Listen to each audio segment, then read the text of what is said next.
quelques instants, nous assisterons au mariage de France et Marcel. Ce 21 août d'avril 1990.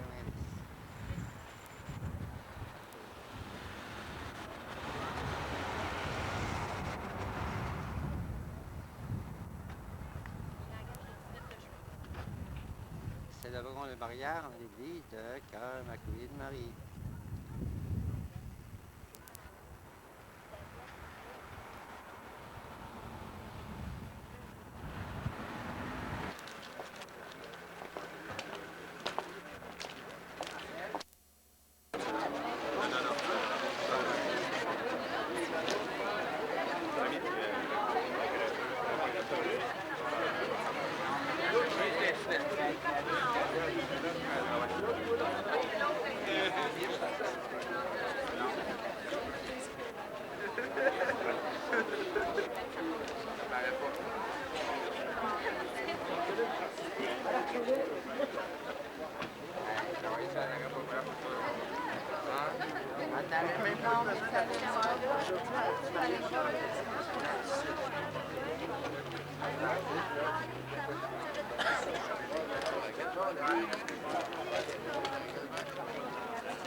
leur engagement et amener à bon port la décision qu'ils ont prise.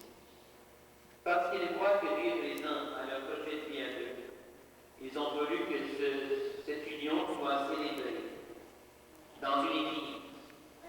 Voilà pourquoi, dans l'état de la célébration qui se déroulera ici, nous allons entendre la parole de Dieu, nous la commenterons, nous prierons ensemble le Seigneur avec les futurs époux et pour eux aussi.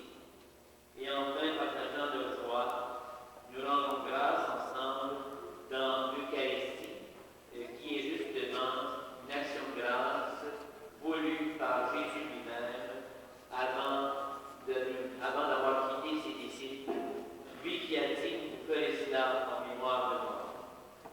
C'est en mémoire de grand amour que nous célébrerons tout à l'heure cette Eucharistie. Et maintenant, je vais passer la parole à Marcel qui va vous adresser quelques mots pour vous signifier au nom de France et en son nom personnel leur joie de pouvoir ici rassemblés.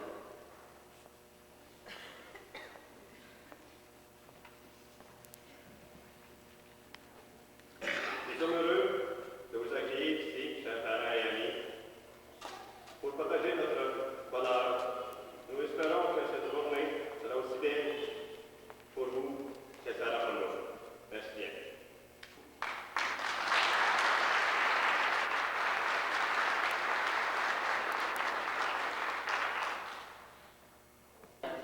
Et donner ainsi le témoignage de leur foi, qu'ils grandissent dans l'amour et que leurs enfants soient croyants pour la joie de ton Église, par Jésus le Christ, notre Seigneur. Amen. Veuillez vous asseoir. Sylvie va maintenant venir nous proclamer la première lecture, une lecture tirée d'une lettre de Paul apôtre aux Corinthiens et qui nous décrit comment l'amour doit être vécu au cœur de la vie chrétienne.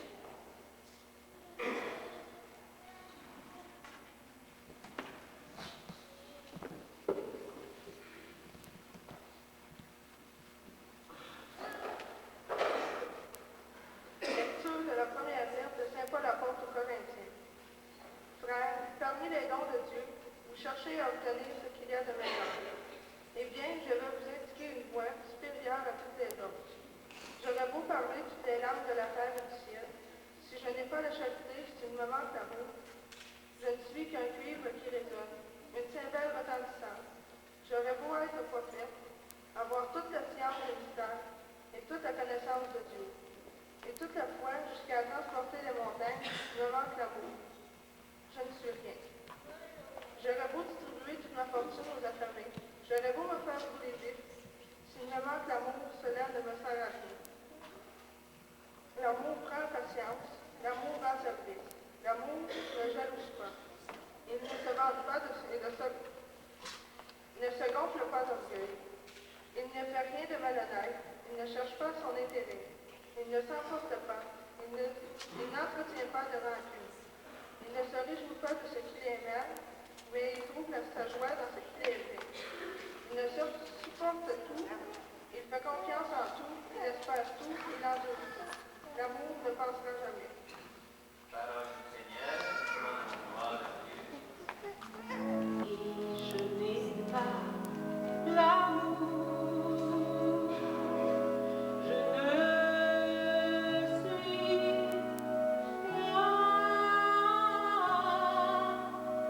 Si je n'ai pas l'amour, je ne suis rien.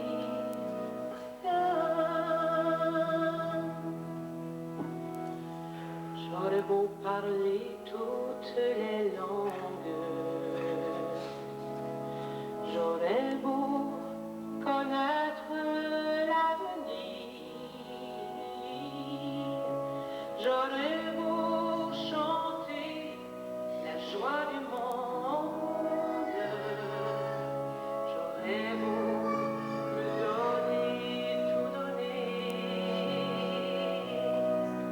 L'amour en service, l'amour prend patience,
J'aurais beau chanter la foi du monde, j'aurais beau me donner, tout donner, l'amour, l'espérance, l'amour, endurance, l'amour est la vérité. L'amour ne passera pas si je n'ai pas l'amour. Je ne suis rien si je n'ai pas l'amour. Je ne suis rien. Je ne suis rien.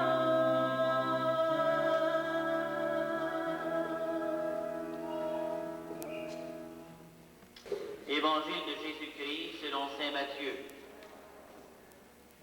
Des pharisiens s'approchèrent de Jésus pour le mettre à l'épreuve. Ils lui demandèrent, est-il permis de renvoyer sa femme pour n'importe quel motif? Il répondit, n'avez-vous pas lu l'Écriture? Au commencement, le Créateur les fit hommes et femmes. Et il leur dit, voilà pourquoi l'homme quittera son père et sa mère, il s'attachera à sa femme et tous deux ne feront plus qu'un. À cause de cela, ils ne sont plus deux mais un seul. Donc, ce que Dieu a uni, que l'homme ne le sépare pas. Acclamons cette parole de Dieu. Veuillez vous asseoir. Des patrons. Ce jour, vous avez mis beaucoup de temps, beaucoup d'énergie à le préparer. Beaucoup de démarches, comme vous le savez, occasionnées par la préparation d'un mariage. Nonobstant le fait que vous ayez de grandes familles, il a fallu quand même réserver la salle, il a fallu avoir une date pour le mariage. Il fallait contacter les photographes, les vidéographes, faire imprimer les faire-part. Il fallait aussi faire des choix, les choix des témoins, le choix de vos invités. Probablement, c'est toujours difficile de dresser une liste d'invités. Il a fallu choisir vos vêtements parce que vous vouliez être parés de vos plus beaux atouts. Il fallait choisir vos alliances, il fallait même choisir vos textes pour la célébration du mariage. Eh bien, tout cela est maintenant chose du passé, puisqu'on est dedans. Toutes ces démarches, tous ces choix, tous ces préparatifs extérieurs manifestent donc l'importance de ce jour. Ils sont signes de quelque chose de plus important encore. Ils sont signes de votre projet d'amour. Ce jour est important parce qu'il dévoile ce que porte votre cœur déjà depuis un bon moment. Et ce que désire votre cœur, c'est une orientation définitive de votre vie de femme et d'homme. Avant de vous connaître, probablement que vous étiez en recherche de l'âme sœur. Un peu comme un étranger qui arrive dans une nouvelle ville, dans une ville inconnue, eh bien, il cherche, tourne la tête de tous côtés, ne sait où aller, et finalement, même si toutes les rues lui font signe, finalement, il parvient à trouver ce qu'il cherchait, et il s'y engage résolument. Bien, ça a sûrement été aussi votre situation antérieurement. Vous regardiez quelle serait la femme idéale et l'homme idéal selon le cas. Vous vous êtes trouvé suite à ce questionnement, et cette découverte vous a orienté. Vous êtes maintenant l'un pour l'autre le nord découvert, et vous êtes certain que vos vies trouvent leur sens l'une par l'autre, que votre bonheur réside dans un vivre ensemble. Vous avez d'ailleurs déjà uni vos efforts dans une opération commune, puisque actuellement vous régissez une belle épicerie et elle semble prometteuse. C'est donc dire que vous avez connecté vos talents, vos énergies, vos ressources pour déjà vous établir solidement vers un avenir qui est prometteur. Ces certitudes, vous venez aujourd'hui les proclamer publiquement en répondant à la question que je vous poserai tout à l'heure. Cette parole que vous prononcerez, nous l'espérons, oui, je le veux, ça devrait être celle-ci. Cette réponse que vous donnerez, eh bien, résumera et concentrera en elle-même toute l'importance de ce rassemblement. Et puisque vous êtes chrétien, vous venez demander à l'Église le sacrement du mariage. C'est-à-dire que vous voulez que Dieu soit présent à ce moment important de votre vie, un moment qui est déterminant. Et par votre présence dans l'Église, vous reconnaissez que l'amour merveilleux qui vous anime ne vient pas uniquement de vous, mais que vous le recevez de Dieu comme un don ineffable. L'extrait de la création que j'ai proclamé tout à l'heure au moment de l'Évangile illustre bien cette vérité. Il comporte un enseignement religieux toujours valable, car Dieu reconnaît que la solitude est mauvaise et il a voulu y remédier en créant l'homme et la femme, hommes et femmes qui sont faits pour vivre ensemble. Et ce récit de la Genèse nous enseigne que l'homme reçoit de Dieu sa compagne. Il nous enseigne que c'est un don de Dieu que l'amour humain. Quand Jésus est venu, il n'a pas aboli cet enseignement, car les chrétiens se marient dans le Seigneur, c'est-à-dire qu'ils se reçoivent de lui. Je vais vous donner l'un à l'autre. Que l'Esprit du Seigneur soit dans votre cœur, sur vos lèvres, et qu'il inspire votre engagement. Vous allez vous engager l'un envers l'autre, inspirablement et sans contrainte. Vous allez vous promettre fidélité, est-ce pour toute la vie. Dans le foyer, vous allez fonder, acceptez-vous la responsabilité d'époux et de père. Alors, France et Marcel, dites maintenant la main droite, en signe d'amour et de non mutuel.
tous ceux qui meurent d'aimer, qu'après la mort, il y a la vie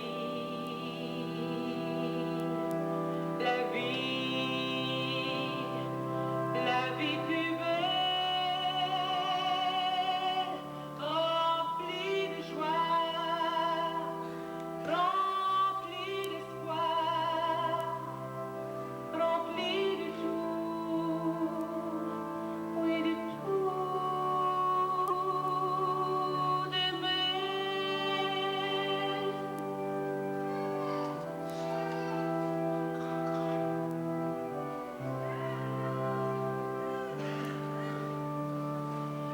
Oui, je voudrais dire à tous ceux qui veulent aimer, qu'il est dur d'aimer, parfois sans retour, mais surtout, n'ayez peur d'aimer. C'est si beau d'aimer, c'est si grand d'aimer, oui même si fou d'aimer, mais c'est bien tout. Aimer, oui, aimer,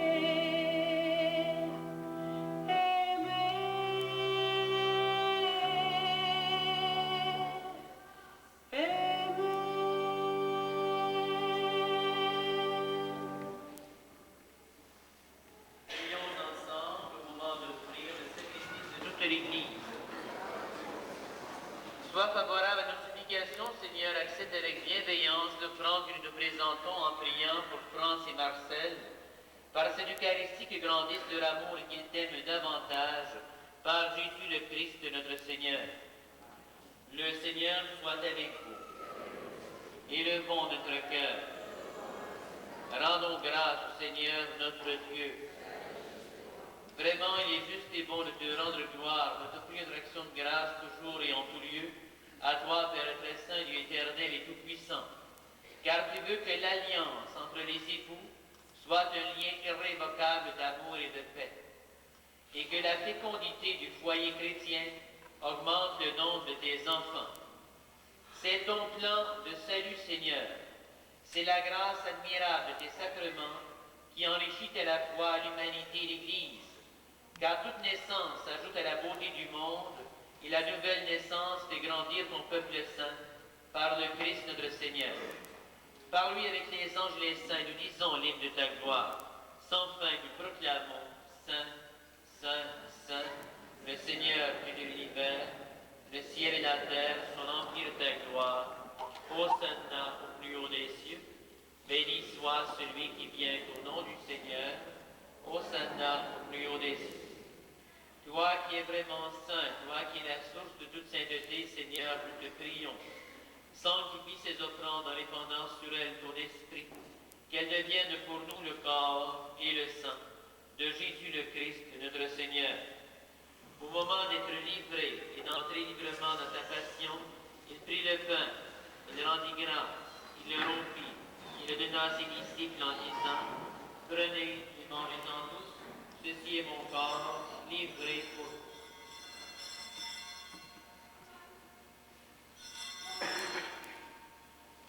De même, à la fin du repas, il prit la coupe, de nouveau il rendit grâce, il la donna à ses disciples en disant, prenez et buvez-en tous, car ceci est la coupe de mon sang, le sang de l'alliance nouvelle et éternelle, qui sera versé pour vous et pour la multitude en rémission des péchés. Faites cela en mémoire de moi.